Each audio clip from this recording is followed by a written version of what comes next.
स्वर्ग भवन थी माटी मंगाई।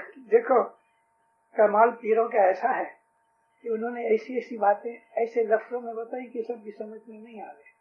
मैं तुम लोगों को समझाने के लिए थोड़ी सी ऐसी जो नॉर्मली मैं बातें नहीं करता मगर करनी पड़ती समझाने के लिए। औरत मर्द मिलते हैं। स्वर्ग भवन ये है हमारा जो ब्रेन है, मर्द औरत को देख के औरत मर्द को देख के उनकी जो सेक्सुअल फीलिंग्स है ना वो स्वर्ग में से निकलती है। ये स्वर्ग है, ब्रेन में से निकला है। स्वर्ग भवन से माटी मंगाई, माटी यानी मर्द, मिटड़ी मंगाई औरत, साइया मिलकर घाट घटाया, मुख के मंदिर द्वैधी बना देता। इस तरह से ये सेक्सुअल कांटेक्ट होने से इंसान का जन्म होता है और उसकी पेट में ग्रोथ होती है। तो इस तरह से इमाम का कहना ऐसा है कि तुम अपनी असल हालत को समझो कि ये सब खुदा ताला ने तुमको ये चीज दी है।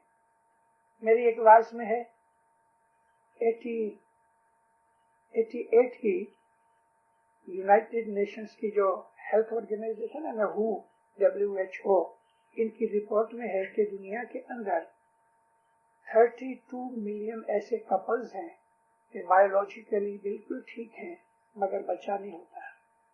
औरत भी ठीक है, मर्द भी ठीक है, क्यों बच्चा नहीं होता? अब ये उसकी मर्जी है, वो नहीं चाहता। उसकी मर्जी होती है तो जब इंसान की पैदाइश होती है और ये सारे तरीके उसने जाहिर बनाए हैं, मगर हमेशा जो कुछ होता है उसकी मर्जी से। और हम लोग जो दुनिया में आते हैं, जैसा कि मैंने कहा कि 84 लाख जुदी जुदी फॉर्म्स में से, जानवरों में से, कीड़े मकोड़ों में से अब इंसान बने हैं। हमको इंसान तरीके, इंसान के रूप में 8 चांसेस मिलेंगे। अगर 8 चांस में हम अपनी असल तक नहीं गए तो बर्बाद हो जाए, उसको खुदा मिटा दे। तो आखिर की जो 4 हमारे जन्म है वो सतपंथ में होते हैं। अगर एक जन्म नहीं हुआ, पास किए तो दूसरी तरफ, एक क्लास में फेल हो गए, एक बरस, नेक्स्ट टाइम रिपीट करते हैं। इस तरह अगर रिपीट करते करते कभी सुधर गए तो ठीक है, नहीं तो फिर हम बर्बाद। तो हमें ये रियलाइजेशन होनी चाहिए कि हम आराम से अपनी अंदरूनी हालत का ख्याल करके, आखिरत का ख्याल करके अपनी जिंदगी गुजारें ताकि गुनाह न होने और हम हज़रत इमाम के नज़दीक पहुंचे। कमजोर हैं, दुआ मांगते रहना चाहिए। जिस तरह उसने हमारे जीव को पैदा किया, इस तरह से उसको बिल्कुल मिटा भी सकते। जीव मीन्स आत्मा है ना, हमारे अंदर 2 चीजें हैं। जीव है लाइफ फोर्स, जिसको नॉर्मली सोल कहते हैं। दूसरी चीज है स्पिरिट, जिसको हम आत्मा कहते हैं। ये दरख्त है, इसके अंदर लाइफ है, लेकिन दरख्त में इंटेलिजेंस नहीं, कुछ फैसला करने की ताकत नहीं। मगर कीड़ियां हैं, इसके अंदर इंटेलिजेंस है। कीड़ियां काम करती हैं और उनकी बड़ी अच्छी ऑर्गेनाइजेशन है। उनमें एक लीडर होता है, वो अपने लीडर की बहुत ओबीडियंट है और उनके अंदर जुड़े जुड़े कारीगर हैं। जब ये अपना घर बनाती है अंदर, तो अंदर रूम होते हैं, रूम्स बनाते हैं अलग अलग। इसी तरह से हनी बी है।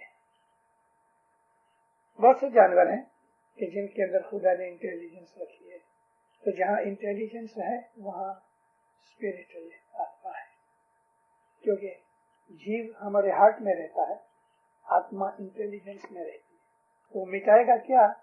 मतलब ये है कि जिस तरह उसने पैदा किया है इस तरह से उसको मिटाएगा, आत्मा रह जाएगी।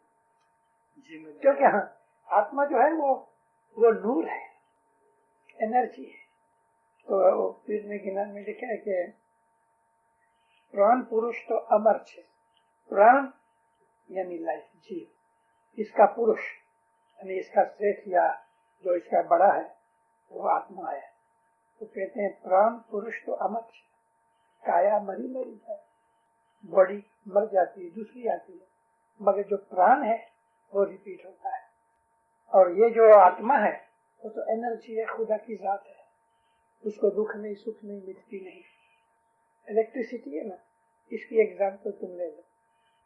इलेक्ट्रिसिटी हमारे घर में है, लेकिन कहीं इसकी सोर्स है जिसको हम जनरेटर कहते हैं।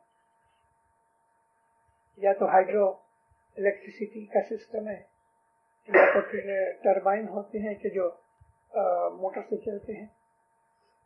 मगर घरों घरों में सब जगह इलेक्ट्रिसिटी है कि इलेक्ट्रिसिटी नजर नहीं आती, मगर डिफरेंट वेराइटीज में। इंसान जब मरता है, मेरी जो कि सब वाजों में अलग अलग जगहों पे ये चीजें आ चुकी हैं, लेकिन क्वेश्चन आंसर के लिए मैं कहता हूँ कि इंसान जब मरता है उसकी रूहानी लेवल के हिसाब से बदन में से रूह निकलती है या जीव निकलती है। जो नबी के इमाम दुनिया के अंदर हैं या ऐसे लोग थे जो बहुत ही आला दर्जे के रूहानी आदमी हैं, उनकी रूह इधर से निकलती है, यानी सिर में से। बच्चा जब ही पैदा होता है तो उसका जो सिर है, उसके खुदा ने कंस्ट्रक्शन ऐसी बनाई है कि ये आगे की हड्डी और पीछे की हड्डी सिर की, ये दो अलग हड्डियां हैं। और जब भी बच्चा पैदा होता है, तंग जगह होने की वजह से एक हड्डी दूसरी हड्डी के ऊपर आ जाती है, यानी फ्रंट जो है वो नीचे आ जाता है और पीछे का हिस्सा आगे आ जाता है, तो बच्चे का सिर छोटा हो जाता है। फिर बाहर आके वो हट जाती है और ये दो हड्डियों के बीच में बच्चा पैदा होता है। देखो तो ये जगह नरम होती है, ये खाली जगह होती है। फिर आस्ते आस्ते आस्ते आस्ते आस्ते हड्डी बढ़ती है, मगर सुई जितना भी एक सुराख रह जाता है। तो ये जो आला हस्तियां हैं, उनकी रूह इधर से जी में हावी करता है। इससे नीचे उतरने वाले जो मोमन होते हैं, आंखों से निकलता है। इससे नीचे दर्जे के हैं, नाक में से निकलता है। इससे नीचे के दर्जे हैं, मुंह में से उनके आत्मा या जीव निकलता है। इससे नीचे वाले हैं, कान से निकलता है। इससे नीचे उतरने वाले हैं, मूत्र और हगने की जगह से रूह निकलती है। बहुत दफा मौत के वक्त पाखाना निकल जाता है, पेशाब निकल जाता है, कानों के अंदर लहू निकलता है। ये जीव के निकलने की कंडीशंस होती है। नबी करीम फरमाया कि जो मोमन का रूह निकलता है इस तरह के मक्खन में से बाल निकाल, उसको कोई तकलीफ नहीं होती। लेकिन जो काफर है उसका रूह इस तरह निकलता है कि कांटे वाले दरख्त में रेशम का कपड़ा डाल के और खींचो तो तार तार जुदा होती है।